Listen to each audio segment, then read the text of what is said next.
நடிகர் சங்க அறக்கட்டளை விவகாரத்தில் நடிகர் சங்கத்திற்கும் முன்னாள் தலைவர் சரத்குமாருக்கும் இடையே மீண்டும் மோதல் வெடித்துள்ளது.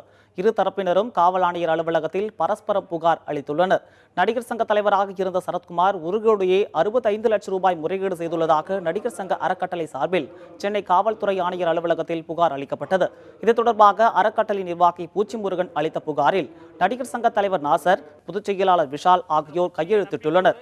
நாசர் தலைமையிலான நடிகர் சங்கத்தின் புதிய நிர்வாகிகள் பல முறை வரவு செலவு கணக்குகளை கேட்டும் சரத்குமார் கணக்குகளை ஒப்படைக்காததால் இந்த புகார் அளிக்கப்பட்டுள்ளதாக கூறப்படுகிறது.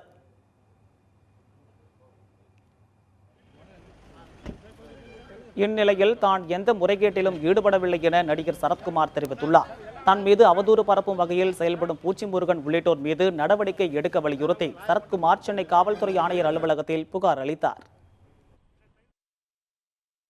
இந்த மாதிரி இந்த கணக்கில் இது சரியில்லை, நீங்கள் இதுக்கு விவரம் சொல்லுங்கன்னு சொன்னால் சொல்ல போகிறோம்.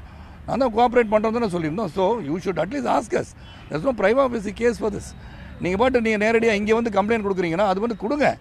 ஆனால் அதே வந்து நீங்கள் வந்து பத்திரிகைக்கும் தொலைக்காட்சிக்கும் சொல்லி இருக்கிற எல்லாருக்கும் வந்து சொல்லி குடும்பத்துக்கும் சரி, நண்பர்கள், சகோதரர்கள், இயக்கத்தின் தோழர்கள் எல்லாரும் என்னாச்சுன்னு கேட்குற ஒரு பரபரப்பான சூழ்நிலை எதற்கு உருவாக்க வேண்டும்?